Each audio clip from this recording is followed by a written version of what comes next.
warahmatullahi wabarakatuh. Alhamdulillah, nahmaduhu wa nasta'inuhu wa nastaghfiruh, wa na'udzu billahi min syururi anfusina wa min sayyiati a'malina.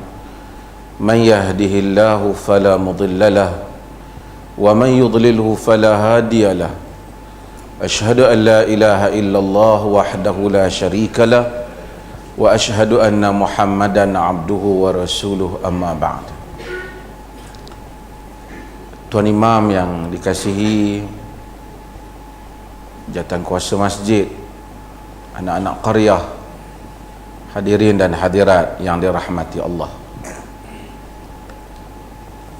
Tuan Imam ni dia pergi ke pejabat saya.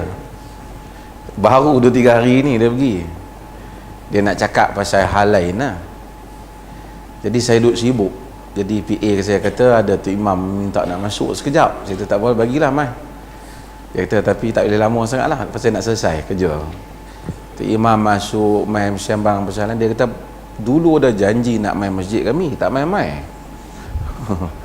Jadi saya pun kan dia pula umpan saya lagi. Dia kata nak pergi buat gulai kawah ke apa tau.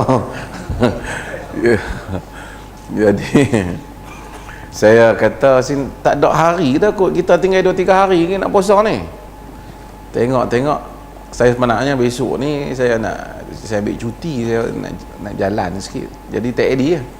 Jadi malam ni kena mai saya tak apa, ada 1 hari malam ni kosong. Jadi saya pun tengok selit lah. Program ni agak mengejut lah. Minta maaf anak karya ni, saya mai kampung mengejut ni. Tapi saya tengok dan bubuh poster tu okey lah. Kita bahagikan program kita malam ni kepada 2 bahagian. Saya cakap sikit, lepas tu kita buka sesi soal jawab. Kerana namanya pun program soal jawab kan.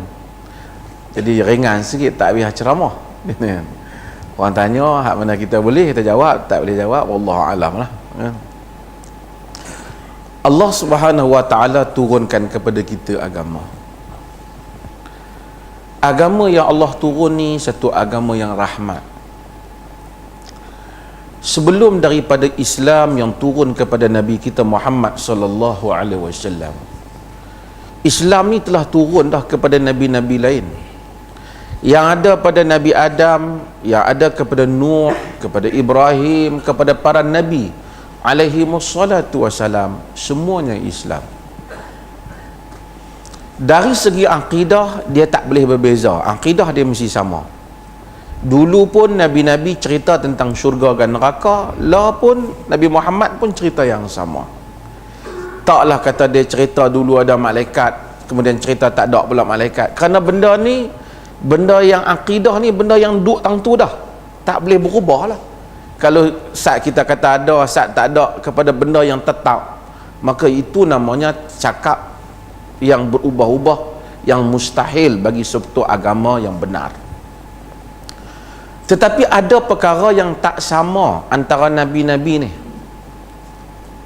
Antara yang tak sama ialah di dalam pengamalan syariat. Kita kira dalam bahasa mudah ni, dalam fiqh lah. Cara semayang, cara bersuci. Kadang-kadang, bukan kadang-kadang, dalam banyak keadaan kaum terdahulu, khususnya Bani Israel, Allah Ta'ala turunkan undang-undang yang agak berat kat mereka.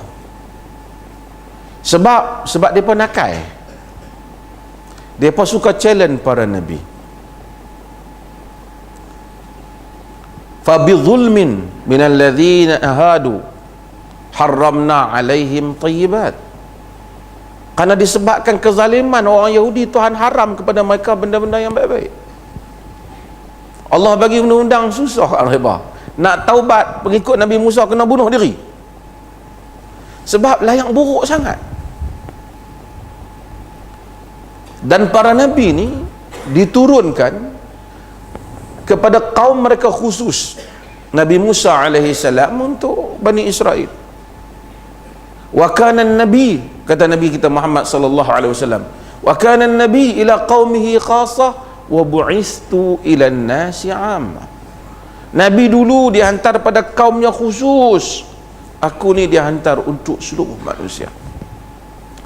Nabi yang akhir ni, yang rahmat ni, yang Tuhan datang, Tuhan ceritakan sifat dunia ini, antaranya di dalam suratul A'raf. Allah Subhanahu wa taala sebut, Allah Taala cerita tentang rahmat Tuhan. Allah kata, wa rahmati wasi'at kulla syai'. Rahmat aku ni meliputi semua, segala-galanya. Fasa'aktubaha lilladzina yattaqun. Aku kan tulis rahmat ni kepada orang-orang yang bertakwa kepada dia, kepada orang yang bertakwa. Wa yu'tuna zakah wa hum bil akhirat wa hum bi ayatina yu'minun. Orang yang menunaikan zakat dan orang-orang dengan ayat-ayat kami ini mereka beriman. Siapakah walladzina hum bi ayatina yu'minun? Orang-orang yang dengan ayat kami ini mereka beriman. Siapakah orang-orang yang beriman dengan ayat-ayat Allah ni? Allah tafsir, Allah huraikan sendiri dalam kitabnya. Hak ni saya nak sentuh sikit, lagi saya buka soal jawab. Allah kata orang yang beriman, walladzina hum bi ayatina yu'minun, orang-orang yang beriman dengan ayat-ayat kami ini, dia ciri dia beriman dengan siapa? Alladzina yattabi'una ar-rasulan nabiyyal ummi alladzi yajidunahu maktuban 'indahum fit taurati wal injil. Yaitu orang-orang yang beriman dengan ar-rasul, an-nabi, al-ummi. Ar-rasul maksud dia diutuskan. Beriman dengan rasul lagi nabi. Kita kata nabi-nabi ni dia nabak, daripada nabak. Kita akan baca amma yatasaalun anin naba'il azim. Nabak ni hak dapat berita. Nabak. Jadi Nabi ni dapat berita. Berita dia dapat daripada mana? Dari langit. Yakni dia dapat dari Allah Azza wa Jal. Sebab tu siapa yang mengaku kata dia Nabi, artinya dia kata dia dapat wahyu lah. Rasul maksud dia diutus, dia wakil Tuhan. Dia wakil Tuhan kepada manusia. Ar-Rasul, An-Nabi, Al-Ummi. Al-Ummi maksudnya dia tak boleh membaca dan dia tak boleh menulis. Orang Syiah tak setuju ni. Tapi kenapa Tuhan duk ulang ummi ni? Dalam hadis Nabi kata nahnu ummatun ummiyah la naktub wa la nahsub. Kami umat kita umat yang ummi. Kita tak tulis dan kita tak hisap. Sebab Allah Ta'ala antara hikmahnya dia nak tutup supaya orang tak tuduh kata Nabi Muhammad ni dia duk baca kitab Taurat, Injil, duk pergi belajar, lepas tu dia pergi buat Quran dia sendiri. Yang ni orang tak boleh tuduh sebab dia tak boleh baca, dan memang orang tahu dia tak boleh baca, dan dia tak ada berguru. Sebab tu kalau Allah utuskan Rasul tu di kalangan orang Rom, orang kata Rom, mereka memanglah di Kristian duk baca Taurat, Injil. Mereka pun kerajaan besar, pandai, mengaku jadi Nabi, nak kuasai orang lain lah. Kalau daripada Parsi sama juga. Tapi bila Allah utuskan daripada orang kampung Mekah, bandar lah, tapi bandar cara Mekah tak sama. Bandar Mekah yang mana hidupnya secara sistem tribal system, hidup secara kabilah, tak ada kerajaan yang tersusun. Tiba-tiba mengaku jadi Nabi, bawa mari benda-benda yang ajaib, bawa benda-benda yang ajaib. Mengaku jadi Nabi bukan senang. Bawa perkara, kalau mengaku sekarang aku jadi Nabi, semua orang boleh mengaku. Bawa Quran yang kalimat pada orang Mekah itu ada kehebatan di dalam bahasa Arab ni, tapi tak boleh nak challenge Quran ni. Padahal Allah Ta'ala cabar supaya buat satu surah pendek, inna a'tainakal kautsar, pun geng-geng tu tak boleh buat. Kalau buat dia tak jadi. Macam Musailamah buat al-fil wa ma huwal fil lahu qamtun tawil, Gajah, apa itu gajah? Gajah belalainya panjang, tak ada makna. Bunyi macam sedap lah, tapi makna tak ada. Ha? Nabi bawa. Sebab itu orang Mekah bila dia tengok, dia tak tahu macam mana Muhammad ni. Dia tak kata Muhammad ni pergi ambil daripada ahli kitab. Tak ada siapa tiru, tak ada siapa kata. Dan geng-geng Yahudi yang lawan Nabi pun tak pernah kata dia tiru daripada kami. Dia tak kata. Dia kata hadza sihrun mubin, ini adalah sihir yang nyata. Pasal apa kata sihir yang nyata? Pasal tak tahu macam mana dia boleh hukmai benda ni. Orang, saya buat contoh dalam kelas tafsir. Orang kampung dulu, orang tua-tua dulu, bukan semua lah, orang kena penyakit kanser, zaman doktor tak ada, sakit perut, pergi kat Tok Bomo ni dia tak tahu. Dia tengok pi, dia tekan pi, dia tengok pi sakit perut kembung, dia kata yang ni hantu ayah. Pasal dia senang, dia tuduh hantu senang kan. Hantu nak balas balik tak boleh kan. Hantu duk geram begitu, kita tak guna betul, sikit-sikit tuduh kita, sikit-sikit tuduh kita. Dia tak buat apa pun kan. Tapi sebab apa? Sebab tak tahu, tak ada jawapan.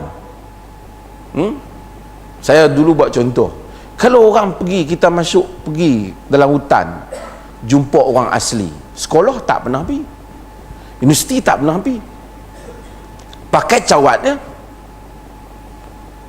Lepas pada tu kita main, kita bawa laptop kita buka, tu dia buka, dia main, dia masuk sana, dia buat perisian sana, dia buat grafik, dia lebih pandai daripada kita. Kita kata hang ni mesti pergi sekolah lah. Dia kata tak, dia ni tak pernah pergi sekolah, dia ni duduk kau ni baca tak reti. Macam mana hang pandai? Dia kata tak ada, saya tak pernah belajar benda ni. Ni boleh buat lebih pada aku ni. Aku 5 tahun universiti belajar grafik tak setahun ni. Buat dengan lukisan, dengan apa. Lah kali kita tanya kawan kita, aku ingat dia ni kena rasuk hantu, ingat. Hantu ni hantu hak benar main komputer. Sebab apa? Sebab akal tak boleh fikir. Orang Arab tak boleh nak fikir macam mana Muhammad tiba-tiba mari surah-surah yang ajaib kat kita. Jadi dia kata hadza sihrun mubin, ini sihir yang nyata. Sebab apa sihir yang nyata? Tak tahu, melainkan sihir ni amrun khariq lil ada biwasitati syaitan, benda yang luar biasa yang dengan pertolongan setan, syaitan. Pasal logik tak boleh pi dah. Sebab tu dia kata Quran sihir. Hadirin dan hadirat, Allah hantar Nabi ni dia ummi, dia tak boleh baca, supaya orang tak habang kata Nabi ni duk pergi belajar kat Buhairah ke apa ni, malam-malam belajar main, dia duk tulis kitab sendiri, lepas tu dia duk simpan di rumah dia, lepas tu dia main habang kat kita. Yang ni tak boleh, dia tak boleh baca. Allah kata alladzi yajidunahu maktuban indahum fit taurati wal injil, yang mereka itu dapati Nabi ni nama dia ditulis di sisi mereka di dalam Taurat dan Injil. Yahudi ni dia kenal Nabi, sebab tu dia lebih kenal lagi. Tapi hak paling lawan Nabi siapa? Yahudi. Sebab tu ilmu saja tak cukup, dia kena hidayah. Hak tak kenal Nabi pergi ikut Nabi, dia tengok, dia kata betul. Quran kata ya'rifunahu kama ya'rifuna abna'ahum, mereka tu kenal Muhammad ni macam mana dia kenal anak-anak mereka sendiri. Wa inna fariqan minhum la yaktumuna haqqa wa hum ya'lamun, sebahagian di kalangan mereka itu menyembunyikan kebenaran sedangkan mereka tahu. Depa duk cucuk supaya Quraisy pergi tanya soalan-soalan Zulkarnain, tanya tentang Ashabul Kahf, tentang ruh. Quraisy bukan gerti, Quraisy tak gerti. Sebab itu semasa Abu Sufyan dia tak masuk Islam lagi, dia pergi ke Rom berniaga, Maharaja Rom dapat surat Nabi. Maharaja Rom panggil dia, kata pergi cari di pasar tu siapa dia di kalangan mereka ni ada hubung kait dengan orang yang mengaku jadi Nabi ni, yang tak surat mereka aku ni. Dapat pula Abu Sufyan pok menekan Nabi. Abu Sufyan panggil dia mai, depa takut Rom kuasa besar, empire macam Amerika. Panggil Abu Sufyan, suruh tak Abu Sufyan di depan. Maharaja Rom ni cerdik, dia tak Abu Sufyan di depan, dia tak hak mana ada ikut berniaga dengan dia semua, tok di belakang. Dia kata aku nak tanya dia ni, dia tak kenal Abu Sufyan tu apa. Mula-mula dia tanya, siapa di kalangan hampa yang paling dekat, aqrabuhum nasaban, aqrabukum nasaban, siapa yang paling dekat keturunan dengan yang mengaku Nabi ni? Dia pun tunjuk ni Abu Sufyan, pak menekan dia, pak saudara dia. Abu Sufyan kata kena mai depan maharaja, bukan raja biasa, maharaja duduk depan, hal lain duduk belakang. Dia kata aku nak tanya dia ni, kalau dia bohong bagi syarat kat aku, kata dia bohong. Abu Sufyan ketang lah kan, member-member pun kan boleh kira, sekali politik pun tikam belakang kan. Orang politik lagi tak percaya kan. Jadi Abu Sufyan dia kata kalau tak kena malu aku nak bohong lah kan? Pasal masa tu Abu Sufyan tak lawan dengan Nabi. Masa tu masa zaman perjanjian Hudaybiyah. Banyak soalan yang, saya bukan nak cerita soal, tapi banyak soalan yang dia tanya. Salah satu dia kata, akana min abaihi malikun, adakah di kalangan bapak-bapak keturunan Tok Wan dia ke apa semua tu yang pernah jadi raja? Akana min abaihi malikan, adakah di kalangan bapak-bapak dia itu yang pernah jadi raja? Dia kata la, tak ada, dia ni tak ada siapa jadi raja sebelum ni, dia keturunan kami.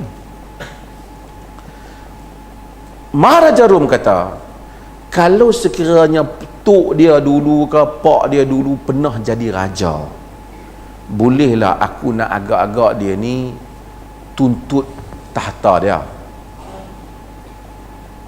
Rajulun yutalibu bi mulki abi, seseorang yang menuntut kuasa pak dia.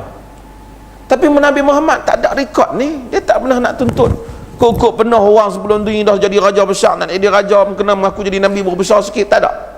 Ummi yajidunahu maktuban, alladhi yajidunahu maktuban indahum fit Taurati wal Injil, yang ada di sisi Taurat dan Injil, tulis dalam Taurat dan Injil. Dia baru kenal apa Nabi ni suruh, ya'muruhum bil ma'ruf. Nabi suruh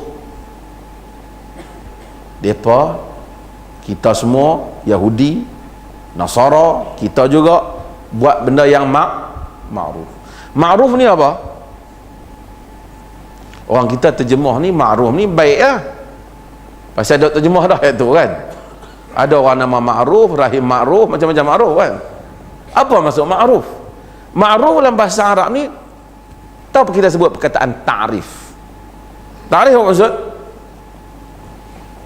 Pengenalan kan. Arif nafsak, Arab kata, perkenalkan diri kamu. Orang kata tolong ta'aruf sat, tu daripada ma'ruf, daripada arafah tu kita pandang uruf, yang benda yang dikenali. Ma'ruf maksud benda yang dikenali, benda yang semua orang tahu benda ni baik. Benda baik ni orang tahu, benda jahat ni walaupun kita bocok baik, orang tahu jahat. Ya'muruhum bil ma'ruf. Bila sebut ma'ruf kita teringat semayang, tapi ma'ruf bukan semayang je, suruh orang cakap baik, suruh orang derma kat orang, ini semua ma'ruf belaka. Apa saja, suruh orang senyum, ma'ruf juga. Suruh orang main masjid, wa yanhahum anil munkar, dan mengelarang mereka daripada mungkar. Mungkar kita fikir apa? Zina, minum arak. Orang Melayu dia dua tu penting, betul lah tu. Tapi mungkar banyak lah. Riba mungkar, maki orang mungkar. Ma'ruf tadi banyak, suruh orang bagi orang makan, ma'ruf. Belanja orang makan, ma'ruf. Mungkar, ambil duit anak yatim, rasuah lagi mungkar. Orang kita kadang-kadang dia pelik. Kalaulah ada satu orang dia kena tangkap khalwat, salah lah kan. Tapi khalwat ni dosa dia dengan Tuhan lah, teruk dia tu khalwat. Tapi kalau satu orang makan rasuah sampai puluh-puluh juta, mai pakai salam cium tangan pun ada. Ni cerita negeri lain kan. Di negara kita tak berlaku, negara kita semua okey.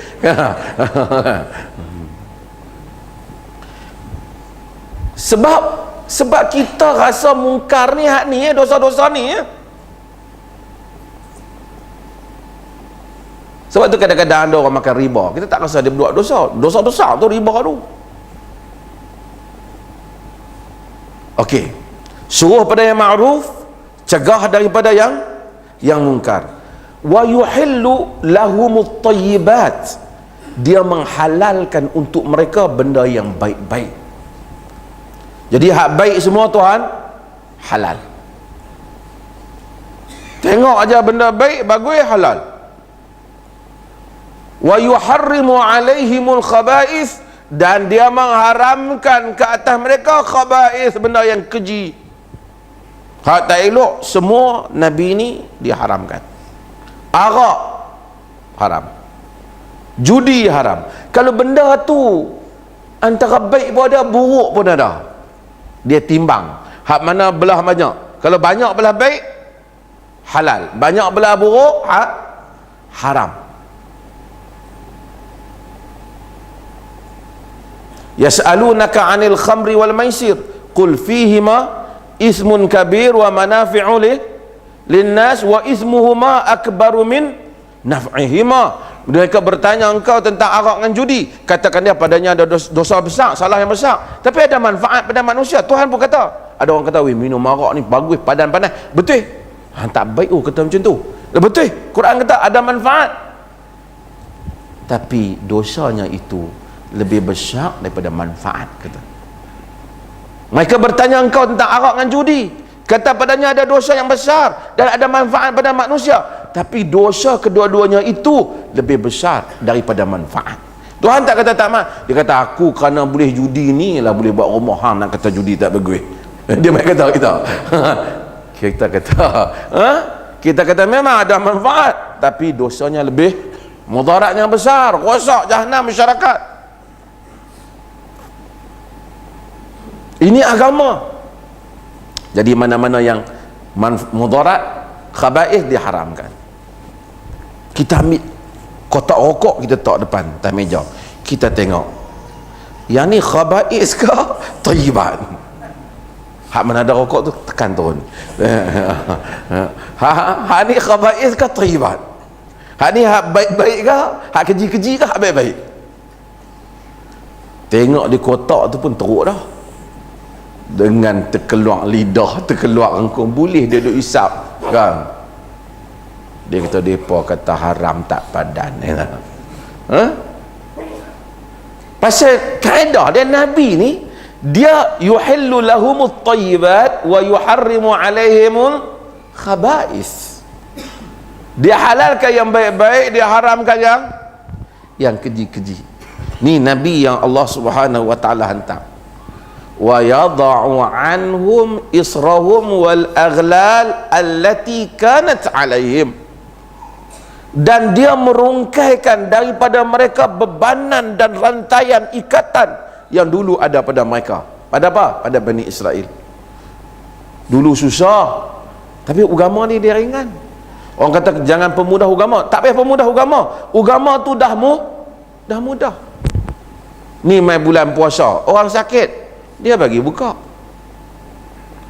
Orang safar, Allah ni nak ringan, agama yang ringan.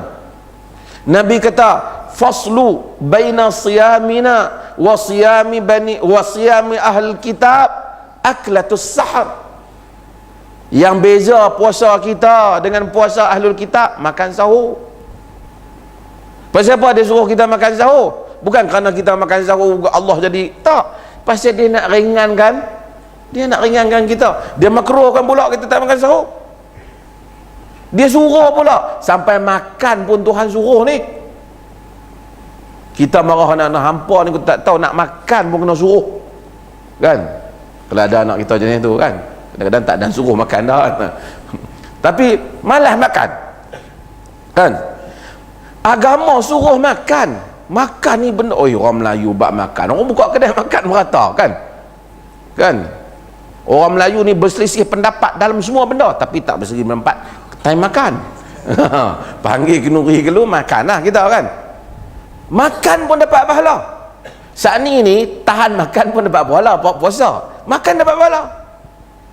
Tasahharu fa inna fis sahuri barakah. Bersahurlah kerana pada sahur itu ada keberkatan. Nabi suruh sahur kerana pada sahur ada keberkatan. Dalam hadis riwayat Bukhari dan Muslim, ada orang dia balong tak mungkin sahur. Kesian Nabi ni, kesian. Nabi kata tasahharu walau bijar'atin mimma. Bersahurlah walaupun seteguk air. Nak suruh juga tu, takut sani hang kaduh dah agak.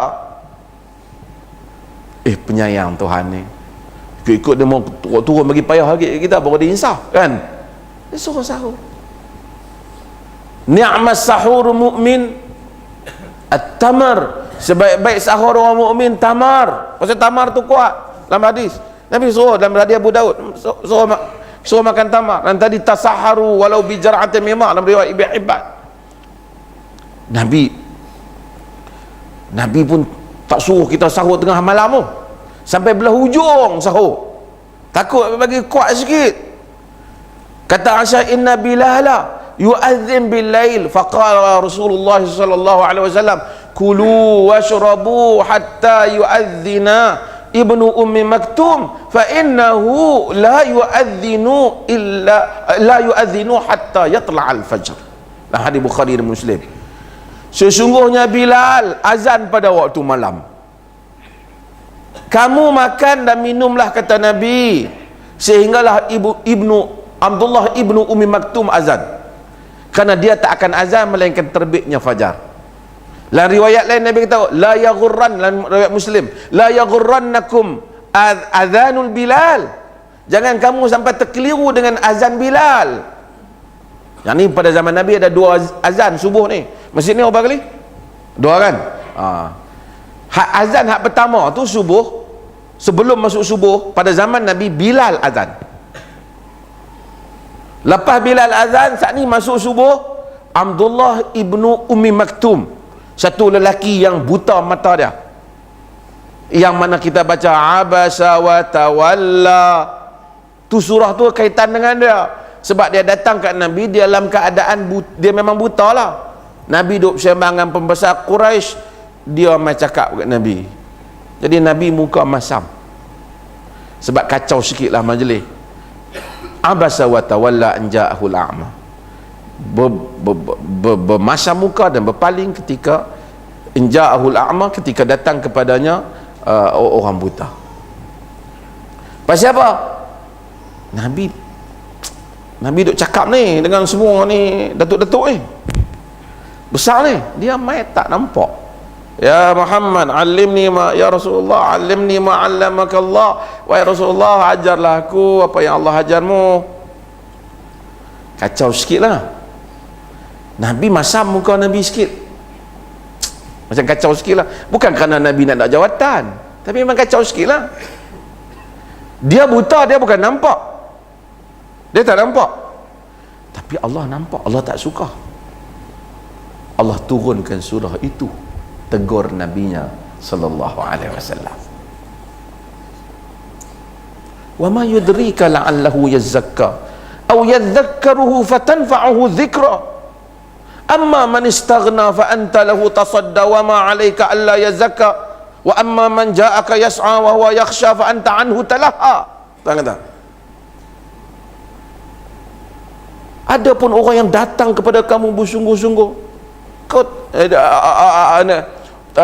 amma man istaghna, adapun orang yang merasa diri dia cukup, hang layan mereka, tidak menjadi salah pada kau kalau mereka pun tak mau petunjuk. Tuhan kata,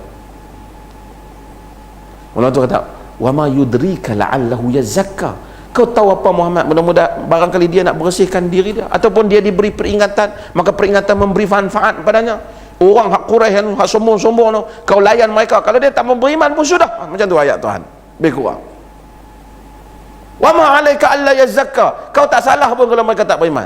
amma manja'aka yas'a, adapun orang yang datang kepadamu dalam keadaan sungguh-sungguh, kau buat tak tahu dengan dia. Kalla, sama sekali jangan buat perangai ni.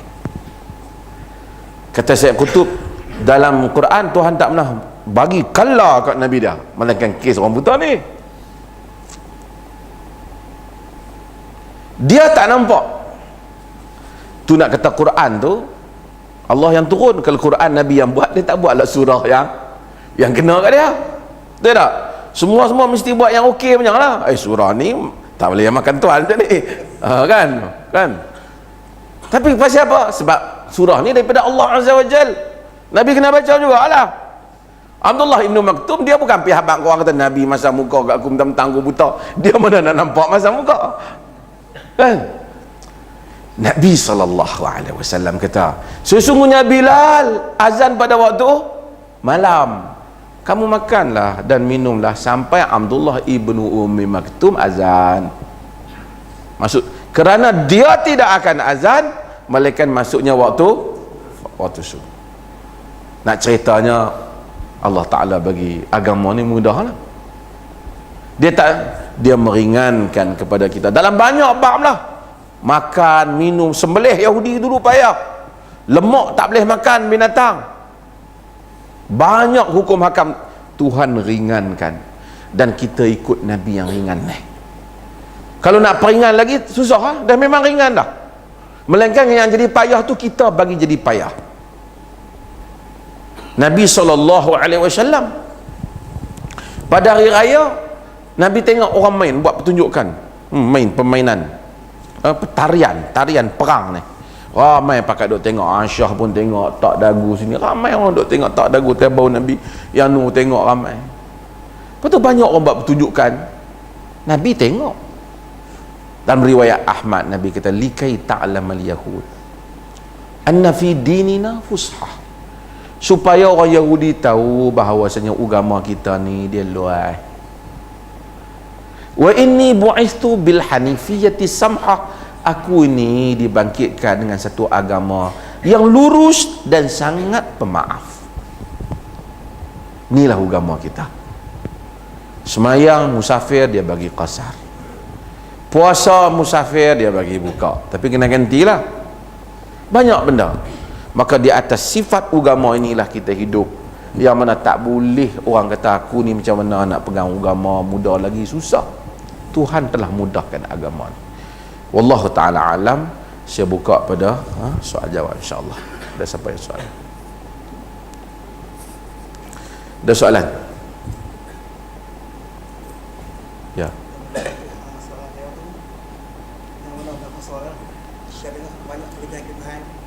Puasa dan kelebihan sembahyang tarawih.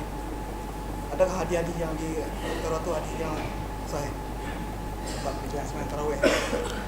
Solat tarawih secara umumnya adalah solat yang diamalkan oleh baginda Nabi SAW.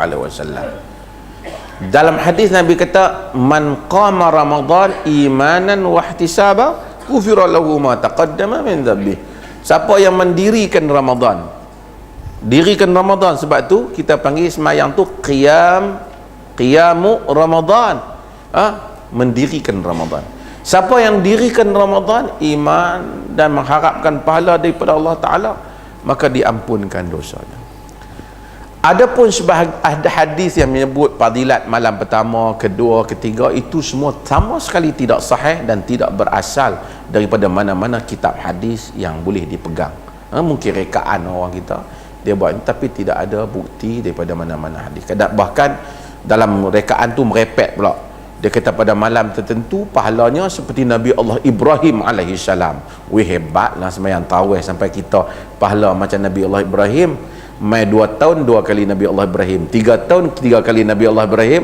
Kalau Nabi Allah Ibrahim pun masuk syurga, kita tentu dah tak masuk neraka dah, kita 3 kali dah. Kan? Ini tak mungkin hadis yang macam ni jadi hadis yang sahih.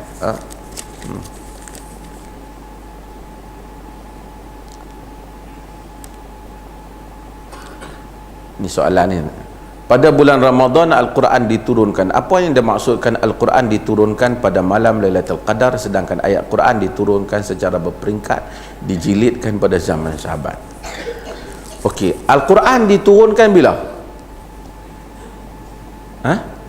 Pada inna anzalnahu fi Lailatul Qadar. Kami telah menurunkannya pada malam Lailatul Qadar. Malam Lailatul Qadar ni bila kita disuruh cari malam Lailatul Qadar? Faltamisu, kita san fi, kita disuruh cari bila malam Lailatul Qadar? 10 yang terakhir lah kan. Tapi nuzul Quran kita apa ya bulan tau? Oh, yang tu kita ni sweet. Nuzul Quran 17. Tapi kita habang kata Lailatul Qadar 10 yang akhir. Quran kata Quran diturunkan pada malam Lailatul Qadar. Maka majoriti para ulama berpendapat dia Quran ni dia mesti berada pada 10 yang akhir lah turun dia tu. 21 ke, ada 23, sebahagian ada riwayat Imam Musnad Ahmad sebut 24 dan macam, tapi 10 yang akhir lah. Apa maksud turunnya Quran, nuzul Quran? Sedangkan Quran ni dia bukan turun kita tengok turun dia banyak kali. Para ulama menafsirkan maksud nuzul ini, kata mereka ialah nuzul Quran bermaksud ada dua maksud. Pertama, turunnya Quran daripada Baitul Izzah ke sama'id dunia, ke langit dunia. Maksudnya dibawa sana, Quran tu dah ada di sisi Tuhan. Sekali kita tanya pula, macam mana Quran ada siap-siap dah, sedangkan hak mereka duk tanya ni, Nabi ni berlaku kemudian kan. Kita akan fikir kan, Quraisy cabar baru Quran turun. Dia turun kadang-kadang sebahagian tu berdasarkan isu yang berlaku tu. Macam mana Quran dah ada siap-siap dah? Kita kena tahu Quran ni di sisi Allah. Allah ni mengetahui yang terdahulu dan yang akan datang. Kalau Tuhan pun tak tahu apa nak berlaku ke depan, dia lebih kurang kita lah. Mana boleh Allah ni, sebab tu alimul ghaibi wasyahadah. Allah Ta'ala tahu yang gaib dan yang syahadah.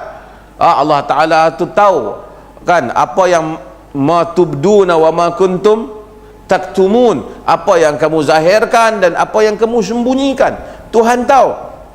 Jadi dia turun tu lah dikatakan turun.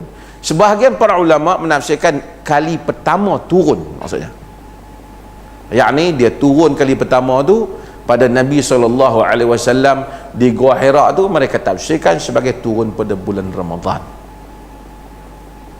Yang penting dia memang turun pada bulan Ramadan. Syahrul Ramadan alladhi unzila fihi al-Quran. Bulan Ramadan yang mana diturunkan padanya Quran. Itu maksudnya.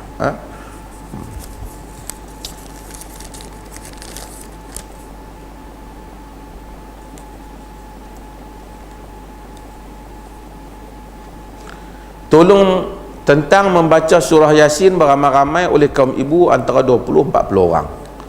Apabila ada jemputan kenduri, kesyukuran dan kenduri hendak menunaikan haji dan umrah, apakah boleh ataupun sebaliknya? Agama ni dia tak boleh ikut mufti. Agama pun tak boleh ikut tok imam. Agama ni tak boleh juga ikut menteri. Juga ustaz ke tok syekh, agama tak boleh. Agama ni nak ikut siapa? Agama ni ikut Nabi. Pasal jadi pi mufti 30 kali pun bukan ada wahyu turun ke dia. Mufti ni orang lantik, ustaz tok imam pun orang lantik. Itu yang duk seriau dia kata nanti tok imam kena pecat ke apa mana, menunjukkan kena lantik. Nabi tak pernah kena pecat kan. Mufti boleh kena pecat kan, menteri pernah kena pecat, Rasul tak boleh kena pecat. Pasal Allah tahu yang dia lantik. Lantik-lantik tak jadi ada ni, lantik orang lain. Tu kita, Tuhan taklah macam tu. Jadi yang kita kena ikut ni yang confirm dah, tak akan salah. Siapa dia? Nabi kita Muhammad sallallahu alaihi wasallam. Cumanya Nabi ni, orang jadi mufti ke siapa di zaman ni ke apa, dia tak pernah jumpa kok satu orang mahabang kata Allah. Kemarin saya duduk sembang dengan Nabi, kita tak merepek sungguh lah. Tapi yang jumpa Nabi ni sahabat. Jadi bila kita tak jumpa Nabi, Macam mana kita nak tahu apa yang Nabi buat, apa yang Nabi tak buat dalam agama ni? Makan nasi tak apa, sebelum Nabi mai pun orang makan nasi lah, betul tak? Macam mana nak buat rumah, sebelum Nabi mai pun orang buat rumah. Tuhan tak bersalah yang tu. Tapi nak semayang, yang ni orang tak buat, melainkan Nabi kena ajak. Nak puasa, yang ni tak boleh buat, melainkan Nabi kena ajak.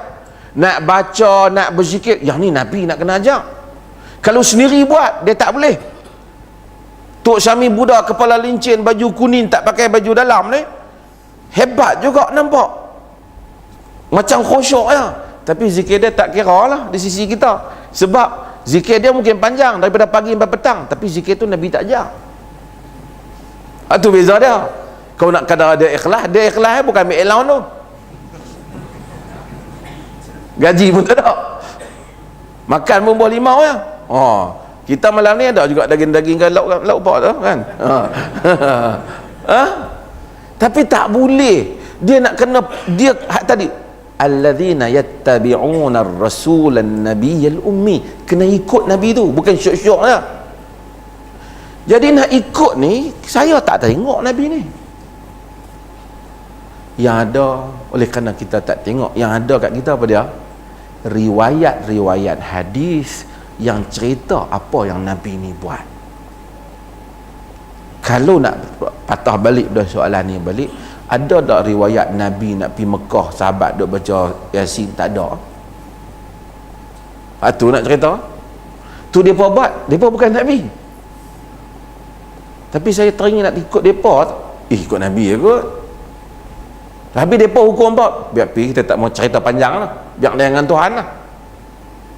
Mungkin dia tak tahu, mungkin dia tak faham. Tuhan Maha Pengampun kan. Nak kata orang tu salah nak masuk, tak boleh lah juga. Mungkin dia tak faham, orang tak habaq lagi kat dia, orang tak jelas kan. Banyak kemungkinan untuk Tuhan mengampuni orang. Tapi kalau orang tanya, Tuhan suruh ikut Nabi, Nabi pernah pergi Mekah tak? Dia bertanya, Nabi pernah pergi Mekah tak? Daripada Madinah tu dia pernah pergi Mekah tak buat haji? Dia pun fikir Nabi pernah pergi haji ya. Satu tabung haji tak ada lagi kan. Nabi pernah pergi haji tak? Pernah. Ada tak riwayat Nabi nak pergi haji, sahabat-sahabat lain pakai duk baju Yasin? Tak ada. Lepas tu Nabi tak ada. Abu Bakar, Umar, Osman, Ali, mereka pernah pergi tak Mekah? Pernah pergi. Ada tak apa-apa riwayat nak pergi Mekah pakai duk baju Yasin? Tak ada. Ikut mereka kot. Tok saya ikut mufti, ikut mereka. Sebab khairun nasi qarni thumma alladhina yalunahum thumma alladhina yalunahum. Sebaik-baik manusia pada zaman aku, kemudian mereka yang selepas daripada itu dan selepas daripada itu. Tuhan kata fa in amanu bimithli ma amantum bihi faqad ihtadaw wa in tawallaw fa innama hum fi shiqaq. Kalau kamu beriman, kalau mereka tu beriman sama seperti kamu semua tu Nabi dengan sahabat beriman, mereka dapat petunjuk. Kalau mereka berpaling, mereka lah yang berpecah. So ikut Nabi, ikut Nabi. Hak Nabi tak buat.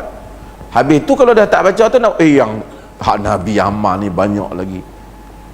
Zikir-zikir Nabi ni tak habis lagi nak baca ni. Cuma kita tak pergi belajar kan. Jadi ikut yang tu lah.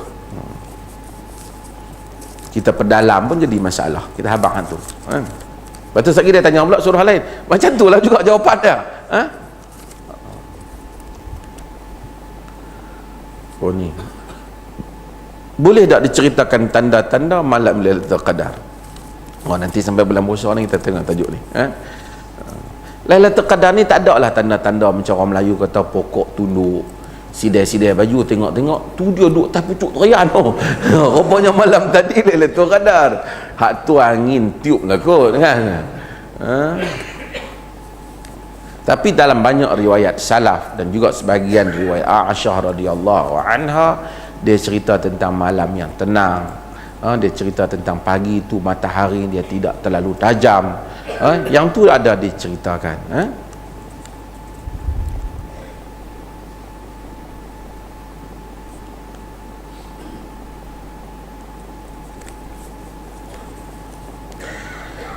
Hadis siapa yang gembira dengan kedatangan Ramadan maka dia tak akan masuk neraka, tidak ada hadis yang sahih dalam hal tu. Ada radio sebut tidak ada.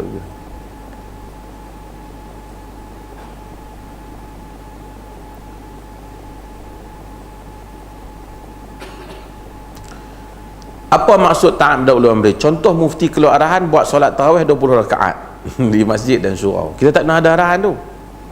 Kalau jemaah engkar arahan tu, adakah berdosa? Atau hari ini ada orang sebut pasal 20 rakaat. Kita diperlih, kalau tanya saya, kita tidak ada satu arahan tak boleh buat 20 rakaat, tak ada. Siapa nak buat, dia boleh buat. Cuma hak biasanya masjid buat 8 dan kita menggalakkan 8 itu di atas beberapa keadaan lah. Salah satunya ialah kerana lama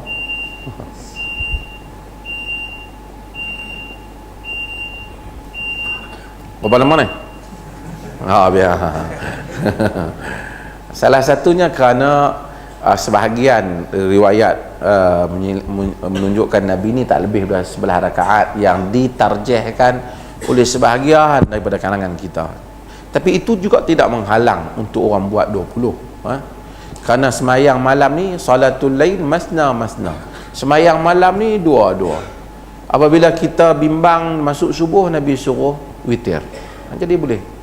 Cumanya kita buat 8 tu disebabkan kerana kita tak mau gelojoh, supaya buat dengan tenang dan elok. Tapi kalaulah ada masjid tu imam buat 20 dan dia baca elok dan makmum pun no complain, dia ikut, tidak menjadi masalah. Tidak menjadi masalah. Ia tidak melanggar apa-apa arahan dalam hal ini. Kerana kita tak, kerana benda ni luas dalam agama.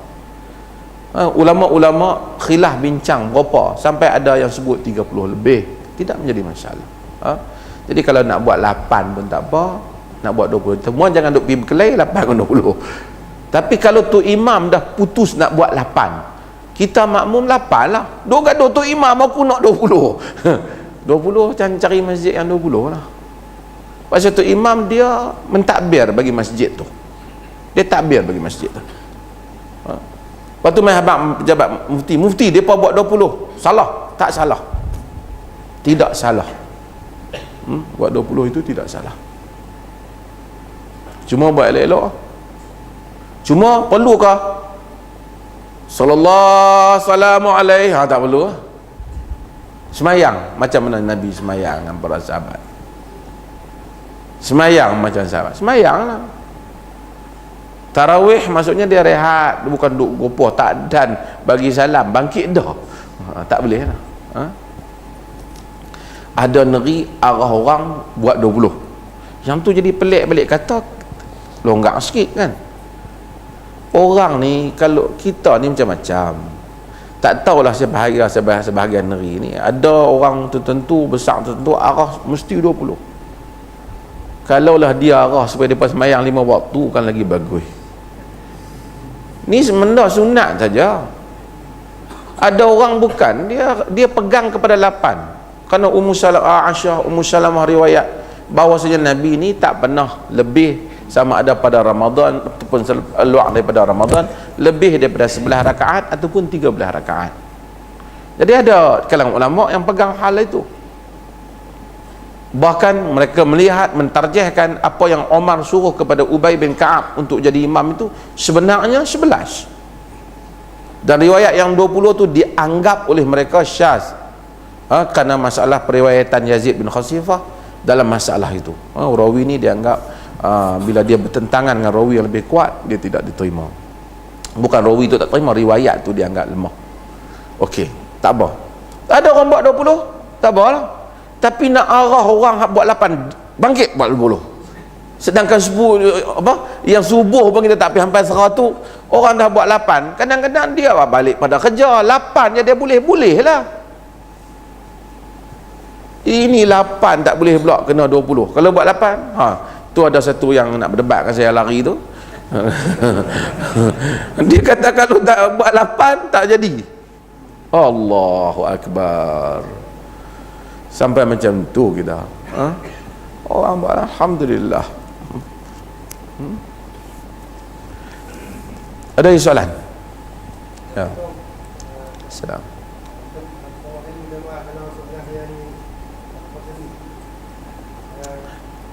Kita maklum yang takbir kita ni kena ditulis buat lain yang dia.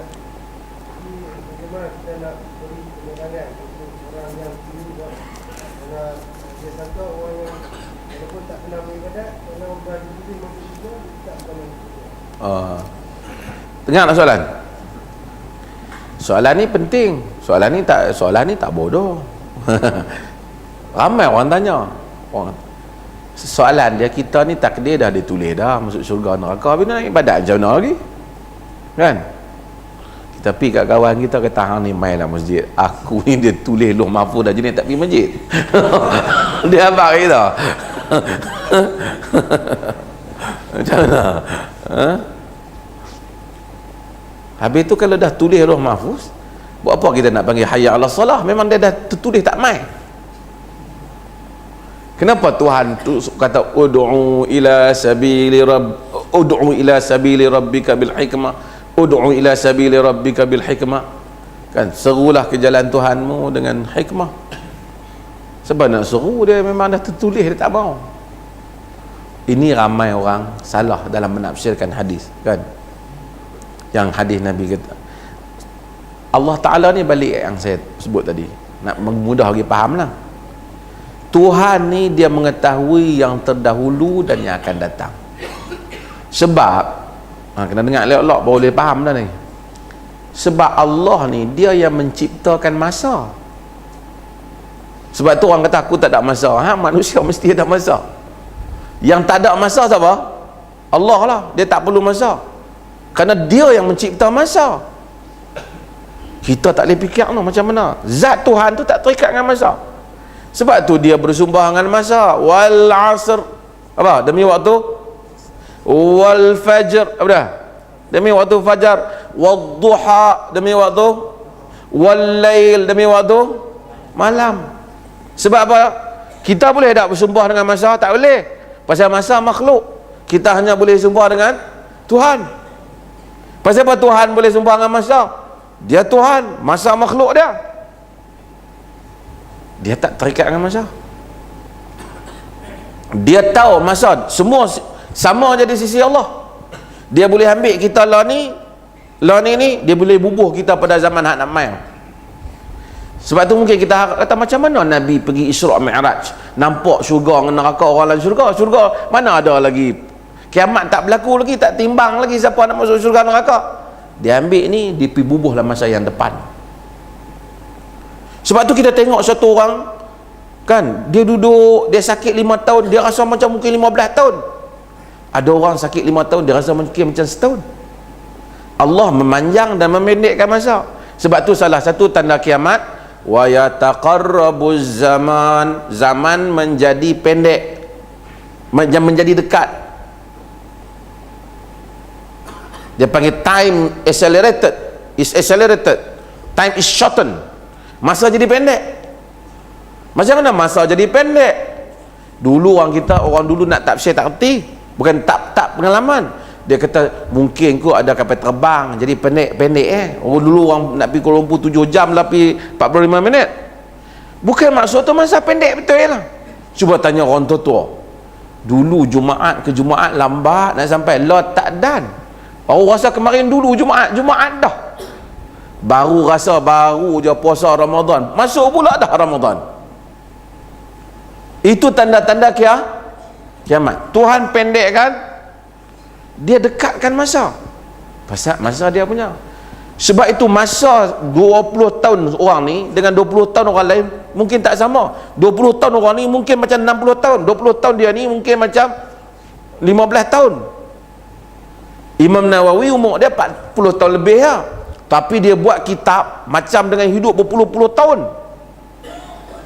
Ada profesor mati tahun sampai 70 tahun, kitab 2 biji tu.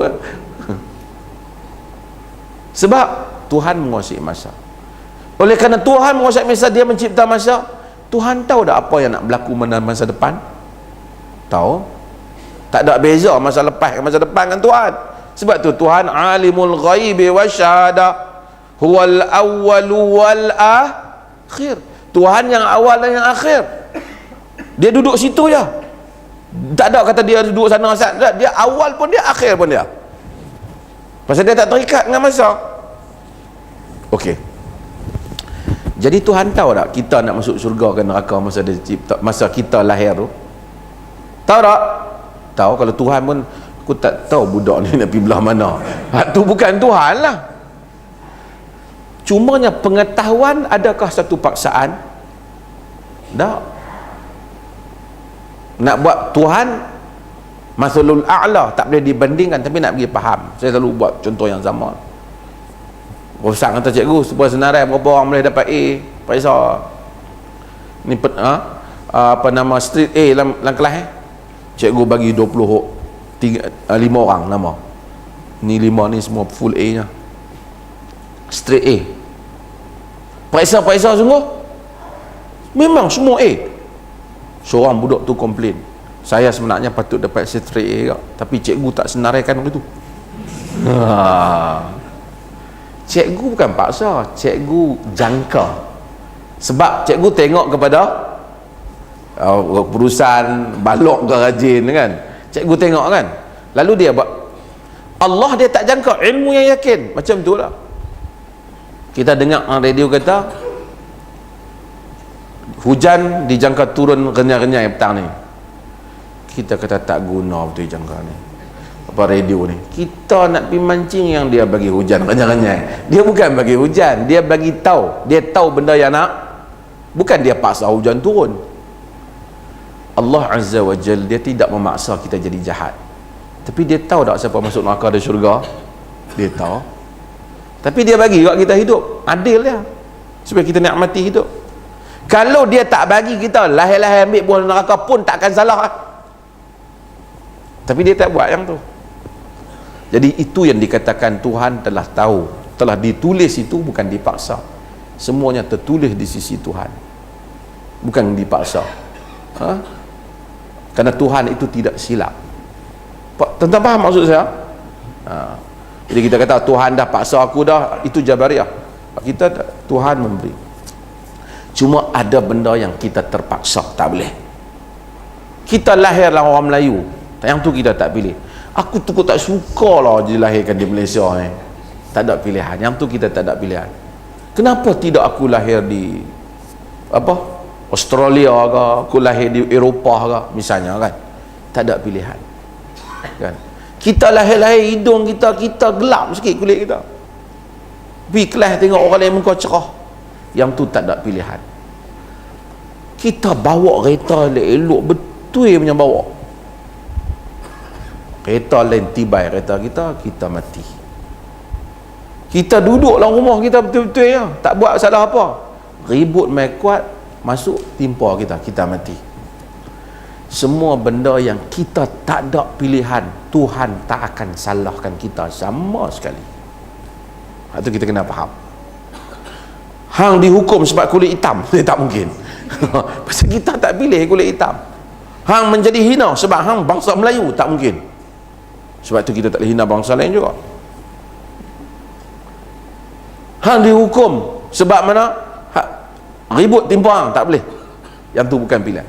Bahkan benda yang bukan pilihan kita, kena kat kita derita penyakit ke apa ke, Tuhan bagi pahala pula kat kita, dan dia mungkin masukkan kita dalam syurga disebabkan penderitaan dalam perkara yang kita tak pilih tu. Rahmat ya, maha rahmat Tuhan ni, dia tak jadikan sia-sia.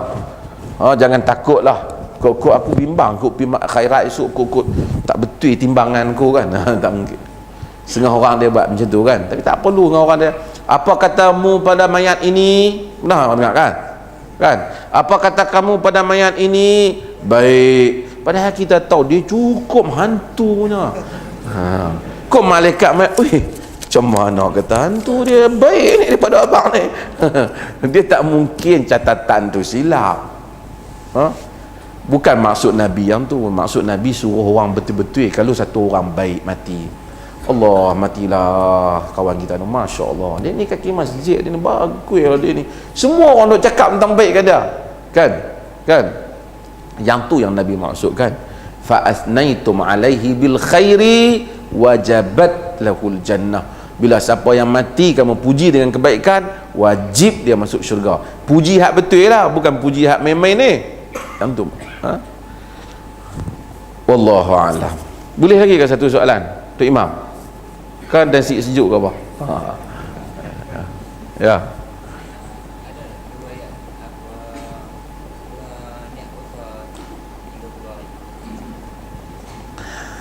Niat puasa 30 hari. Dia ada kaulan mazhab Malik, tapi saya nak sebut dulu tentang niat ni. Niat ni apa? Niat ni azam, kita nak buat sesuatu, azam yang putus, jazam. Kita nak buat sesuatu. Member kita main-main kat kita, dia main kita duk nampak dia main kita. Kalau ketekuk dia luku pada kita. Duk nampak dia angkat tangan pun luku. Dia kata minta maaf, aku luku tanpa niat. Macam mana luku tanpa niat? Tadi yang duduk sana elok ramai luku pada aku, hang kata tanpa niat. Kalau aku dah niat, mesti aku sebut. Sengaja aku nak luku hang kerana aku geram. Aku tak sebut, dia tak. Adakah dia dianggap luku tanpa niat ataupun luku dengan niat? Ya. Satu orang bawa parang pergi serang jiran dia sebelah, kejar jiran dia, lepas tu parang kawan tu sampai cedera ataupun mati. Bolehkah hakim kata saya sebenarnya membunuh tanpa niat? Pasal apa tanpa niat? Yang kejar dia dengan parang. Kalau saya niat, tentu saya kata saya nak bunuh dia kena geram. Saya tak kata dia tak. Maka setengah orang dikeliru tentang maksud ni. Tadi saya nak pergi situ, sehingga ke dalam semayang dia duduk daripada rumah dia, main masjid, ambil wudu, masuk dalam sah menghadap kiblat, dia duduk takbir, dia kata tak niat lagi. Kalau hang tak niat, hang tak sampai ke masjid ni. Kalau hang tak niat, hang tak duduk dalam sah tu. Kalau hang tak niat, hang tak menghadap kiblat.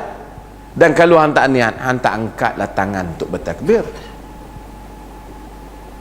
Dia tak faham, dia ingat niat tu mengatur perkataan di dalam minda. Kita makan ada niat tak? Ada. Tuan-tuan tengok nyamuk gigit. Nyamuk tampak mati nyamuk. Allah minta maaf nyamuk. Bunuh tanpa niat. Okey. Bila kita duduk puasa, kita katalah besok kita bangkit sahur. Bila kita bangkit sahur, kenapa kita bangkit sahur? Pasal kita nak puasa. Sebelum ni mana pernah kita duduk makan tengah pukul 5 pagi ni. Orang Melayu dulu dia pelik sikit kalau orang tak tahu kan. Hai, makan pagi ni hang Cina, dia kata. Dulu kan dia ingat pasal orang Melayu ni makan pagi sangat, dia tak makan. Tapi tak apalah. Dia bukan kebiasaan dia. Kebiasaan dia makan pagi. Dia makan tu kerana dia sahur lah. Tentulah dia bangun tu kerana dia niat nak puasa. Lepas tu dia nak tidur, mak dia tanya, ni niat lagi? Jadi mak dia pun bagi dia keliru balik kan. Kalau dia tak niat, dia pun tak bangkit makan tadi ni. Niat tu maksud azam nak berpuasa. Okey. Kalaulah yang tak niat ni macam ni, aku memang tak mau puasa besok. Tiba-tiba main-main besok, member duk kutuk, orang tak puasa, orang yang puasa, tak apalah aku puasa. Puasa dia tak kira. Bagi puasa wajib Ramadan. Sebab dia mesti berniat pada malamnya. Dia tidur dalam, maksudnya malamnya dia berniat. Itu maksud dia. Faham tak? Okey. Di kalangan para fuqaha ada yang menyebut, oleh kerana takut kalau satu orang dia memang tahun ni aku memang hang puasa tahun ni, aku tengoklah apa hari yang aku rajin, dia tu mungkin dah masalah. Kok tiba-tiba besok-besok pagi pipi kerja, hang makan tangan tadi tak makan esok. Tak makan esok. Tuan tak mau puasa ni. Hang mau puasa? Puasa tak baik, orang tak puasa. Malam tadi aku dengar ustaz tu tak puasa, motong dosa besar. Okeylah aku puasa. Dia ni tak niat. Faham maksud saya? Tapi kalau kita semua ni memang kita masuk Ramadan, kita memang azam nak puasa mama. sampai habis ya. Melainkan kalau kita sakit kita apa tu cerita kemudian, tapi dasarnya kita puasa. Berarti memang kita memang menyimpan niat untuk puasa sepanjang sebulan. Tak timbul macam mana nak niat 30 hari, tak apa pun, memang kita nak puasa. Niat tu azam tu lah. Semua hak ada ni memang duk niat dah. Melainkan hak memang tak duk try, baru nak try puasa, hak tu dia mungkin. Jadi tak timbul. Jadi melainkan hal ni timbul bagi orang yang dia tak puasa sebelum ni. Main-main pagi-pagi dia, malam tak puasa. Malam tadi dia walaupun member dia ni, dia tak niat langsung, dia makan, member dia kejut makan tengah malam, dia puasa, makan lah sahur, tapi dia tak niat puasa pasal dia memang tak mahu puasa. Pagi lepas duduk pas subuh, member duduk sembang cerita tengah apa, jadi berdosa aku tak puasa, aku puasa hari ni. Dia tak boleh, sebab dia tidak, maksud dia tak berazam nak puasa, memang dia tak mahu puasa. Itu maksud dia. Jadi kalau tanya saya, tanya dia, adakah ada maksud niat 30 hari itu maksud fuqaha. 30 hari itu maksud kalau satu orang tu dia memang nak puasa dan sebulan, kemudian dia bangkit tiap-tiap malam tu dia puasa. Katalah ada malam dia tak bangkit, sok lah, letih sangat lepas main tarawih, pejam-pejam mata, buka-buka mata, orang bang subuh lah, dia kata aku tak ada niat malam tadi. Dia dipakai dengan yang tadi lah, azam dia memang dia nak puasa 30, dia 30 hari. Faham maksud saya? Wallahu ta'ala alam. Mudah-mudahan Allah subhanahu wa ta'ala rahmati. Itu Imam bagi syarat saya, jangan lama-lama mudah-mudahan. Terima kasih banyak tuan-tuan, saya mai bersilaturahim di sini. InsyaAllah mudah-mudahan kita jumpa lagi pada satu hari. Masjid ni besar boleh buat gabungan sunnah ni. Ha? Parking boleh